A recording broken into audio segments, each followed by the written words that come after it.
மீனம் ஆன்மா இந்த உலகில் வேற மாதிரி. அது கனவில் வாழும், உணர்ச்சியில் முழுகும், எல்லாரையும் நம்பும். இது உண்மை.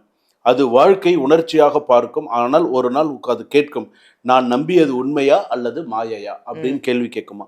அந்த கேள்வியை ஆன்மாவை விழிக்க வைக்கும் அப்படின்னு சொல்லி, இறைவன் அருள் வந்தால் மாயை உண்மையாகும், உணர்ச்சி ஞானமாகும், நம்பிக்கை சரணாகதி ஆகும். இதுதான் உண்மை.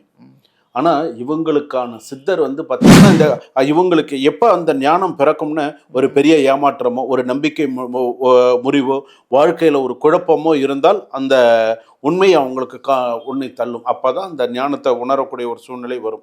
ஆன்மீக பயணம் தீவிரமாகும் நேரம் அப்படின்னு சொல்லும்போது இதுதான். அப்போ நீ எப்பெல்லாம் நீ சிறப்பா இருக்கணும் அப்படின்னு சொன்னா, என்னைக்குமே நீ ஒரு வழிபாடு பண்ற ஒரு சிறப்பான ஒரு வழிபாடு, ஏகாதசியில விரதம் இருந்தால் உன் ஆன்மா, இறைவனை தேடிய ஆன்மா உனக்கு சிறப்பா இருக்கும். துளசி பூஜை பண்றது சிறப்பு.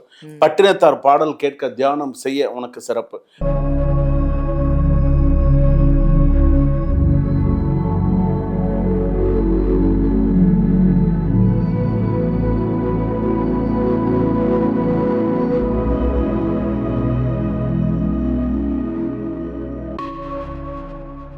இறைவனை தேடி ஆன்மா பயணம். ஏன் இறைவனை தேடி ஆன்மா பயணம்? இந்த ஆன்மா ஒரு இறைவனை தேடி நம்ம போறது அப்படின்னு சொன்னா, இந்த ஆன்மா எப்படி போறது, எந்த மாதிரியான விஷயத்தை, அதாவது ஒரு தெய்வத்தை நம்ம வழிபாடு பண்றோம்.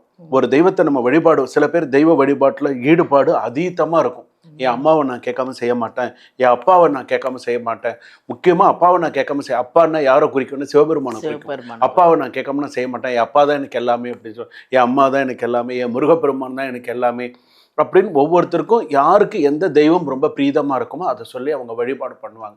அப்போது அந்த ஆன்மீகம், அந்த ஆன்மா பார்த்தீங்கன்னா ஆன்மீகத்தை நோக்கி, அதாவது சில கோவிலாக போகிறது, கோவில் ஆலய தரிசனம் பண்ணுறது, கோவிலுக்கு போகிறது, சுவாமி தரிசனம் பண்ணுறது, இப்படியே அந்த ஆன்மா இப்படி அந்த உயிரோடு இருக்கும்பொழுது பார்த்திங்கன்னா எல்லா சுவாமி தெய்வ தரிசனங்கள் எல்லாம் இது பண்ணுறது. அப்போது ஒரு காலத்தில் அந்த ஆன்மா அடங்கிய பிறகு, அந்த ஆத்மா அடங்கிய பிறகு இந்த ஆன்மா இந்த இறைவனை தேடி எப்படி போகிறது. எவ்வளோ துர்மரணம் பார்க்குறோம், எவ்வளோ நிறைய மரணங்கள்லாம் நம்ம பார்க்குறோம். அப்போது இந்த ஆன்மா போராடி இறைவனை அடைகிறதா, இல்லை இந்த ஆன்மா என்ன பண்றது, இந்த ஆன்மாவுடைய புண்ணியம் என்ன, இந்த ஆன்மாவுடைய பாவம் என்ன, இந்த ஆன்மா இந்த ராசியில் பிறந்தவர்களுக்கு எத்தனை வயசுல இவங்களுக்கு அந்த ஞானம் பிறக்கிறது, எந்த வயசுல இவங்களுக்கு அந்த ஆன்மீக பற்றுதல் வருது, எந்த வயசுல இவங்க அந்த இறைவனை தேடி போவாங்க, இந்த ஆன்மா ஏதாவது சித்தரை நோக்கி போய் அந்த இறைவனை போய் அடைகிறதா அப்படிங்கிறதெல்லாம் பற்றி தான் இந்த இறைவனை தேடி ஆன்மா பயணம் அப்படிங்கிறத நம்ம பார்க்க போறோம்.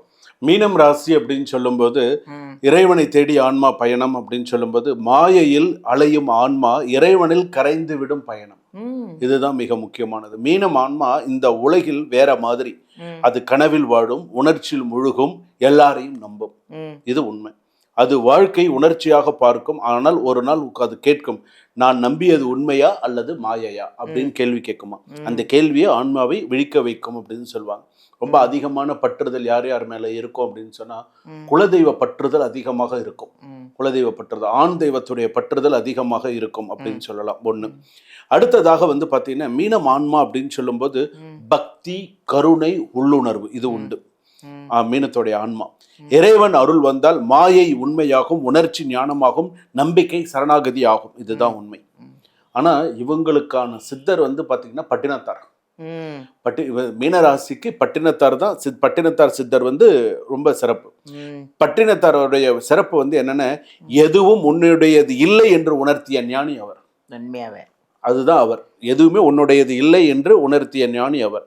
மீனம் ஆன்மா அவரை வழிபட்டால் பற்றுதல் குறையும், மாயை நீங்கும், ஆன்மீக விழிப்புணர்வு நிறைய ஏற்படும் சொல்லும். புண்ணியம் பக்தி, கருணை, தியாகம். பாவம் மாயை, அதிக நம்பிக்கை. ஒரு சின்ன ஒரு பிரச்சனைனா சில பேர் எஸ்கேப் ஆயிடுவாங்க. அவங்க அப்படியே அந்த இடத்துல இருந்துக்க மாட்டாங்க. சின்ன ஒரு அந்த மாதிரியான சில விஷயங்கள் இருக்கும். இதை உணரும் போது ஆன்மா விழிப்பு. ஆனா சில பேருக்கு 25 வயசுல இருந்து சில பேருக்கு ஞானம் இருக்கும், தெய்வ பக்திங்கிறது இருக்கும். ஆனா அதை வெளி காமிச்சிக்க மாட்டாங்க. அதுதான் மீனராசிக்காரர். சும்மா பட்டப்பட்டையா விபூதியெல்லாம் சில பேர் தெய்வ பக்தியோட நார்மலா இருப்பாங்க. சில பேருக்கு அந்த தெய்வ பக்தி இருக்கும், ஆனா வெளி காமிச்சிக்க மாட்டாங்க. வெளியில காமிச்சிக்காத அளவுக்கு அந்த பக்தி இருக்கு. ஆனா இவங்களுக்கு எப்ப அந்த ஞானம் பிறக்கும்னு ஒரு பெரிய ஏமாற்றமோ, ஒரு நம்பிக்கை முறிவோ வாழ்க்கையில் ஒரு குழப்பமோ இருந்தால் அந்த உண்மை அவங்களுக்கு உன்னை தள்ளும். அப்பதான் அந்த ஞானத்தை உணரக்கூடிய ஒரு சூழ்நிலை வரும். ஆன்மீக பயணம் தீவிரமாகும் நேரம் அப்படின்னு சொல்லும்போது இதுதான். அப்போ நீ எப்பெல்லாம் நீ வந்து சிறப்பா இருக்கணும் அப்படின்னு சொன்னா, என்னைக்குமே நீ ஒரு வழிபாடு பண்ற, ஒரு சிறப்பான ஒரு வழிபாடு பண்ணணும், வியாழக்கிழமையை எடுத்து நீ வழிபாடு செய்தால் உனக்கு சிறப்பு. ஏகாதசியில விரதம் இருந்தால் உன் ஆன்மா, இறைவனை தேடிய ஆன்மா உனக்கு சிறப்பா இருக்கும். துளசி பூஜை பண்றது சிறப்பு. பட்டினத்தார் பாடல் கேட்க தியானம் செய்ய உனக்கு சிறப்பு. வியாழக்கிழமையில விரதம் இரு, ஏகாதசி விரதம் இரு, துளசி பூஜை பண்ணு, பட்டினத்தார் வழிபாடு பண்ணு. இதுதான் இறைவனை தேடிய ஆன்மா பயணம்ங்கிறது உனக்கு சரியாக இருக்கும். மாயையில் வாழ்ந்த ஆன்மா ஒரு நாள் உண்மையில் கரையும். இவ்வளவு நாள் மாய உலகத்துல இருந்திருக்கலாம், இவ்வளவு நாள் மாயையில் இருக்கலாம், ஆனால் ஒரு நாள் உண்மையாக இருக்கும். அறத்திற்கு அன்பு சார் என்ப அறியார், மரத்திற்கும் அக்தே துணைன்னு சொல்லுவோம். அன்பும் மரமும் சேர்ந்ததே உயர்ந்தது. மீனம் ஆன்மா அதை உணர்ந்தால் இறைவனில் ஒன்றாகும். இதுதான் உண்மை அப்படின்னு சொல்லுவான். மீனம் ஆன்மா வந்து எப்படின்னா கனவுகளில் வாழும் அப்படின்னு சொல்லுவான். மீனத்தோட ரொம்ப அதாவது கனவு காண்பதில் அவங்கள மாறி முடியாது. ஸோ இந்த கார் வாங்கணும், இப்படி வாங்கணும், இப்படி வீடு கட்டணும், இப்படி செய்யணும், இப்படி இருக்கணும், இப்படி பண்ணணும், அந்த கனவு அப்படிங்கிறது எல்லாமே இருக்கும். ஆனால் இறுதியில் அது உணரும் போது எல்லாம் மாயை, இறைவன் மட்டுமே உண்மை அப்படிங்கிறது அவங்க கடைசி காலத்தில் அதை உணர்வாங்களாம்.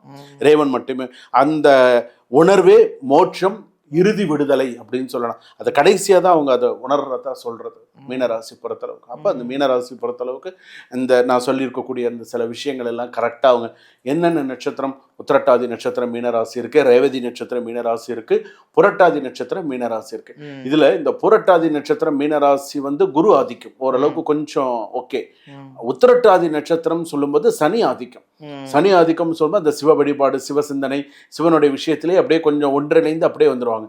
இந்த ரேவதி நட்சத்திரம் மீனராசி அப்படின்னு வரும்போது கொஞ்சம் மனசு சஞ்சலப்படும், கொஞ்சம் மனசு அப்படியே சஞ்சலப்பட்டு இப்படியா அப்படியா இப்படியா. ஆமா, ஆனா இவங்க தலைமையில நிறைய நல்ல விஷயங்கள்லாம் நடக்கும், நல்ல தலைமை பொறுப்பெடுத்தெல்லாம் செய்யக்கூடிய, ஆனா அந்த மனசு அப்படிங்கிறது ஒருநிலைப்படாது அப்படின்னு சொல்லுவாங்க.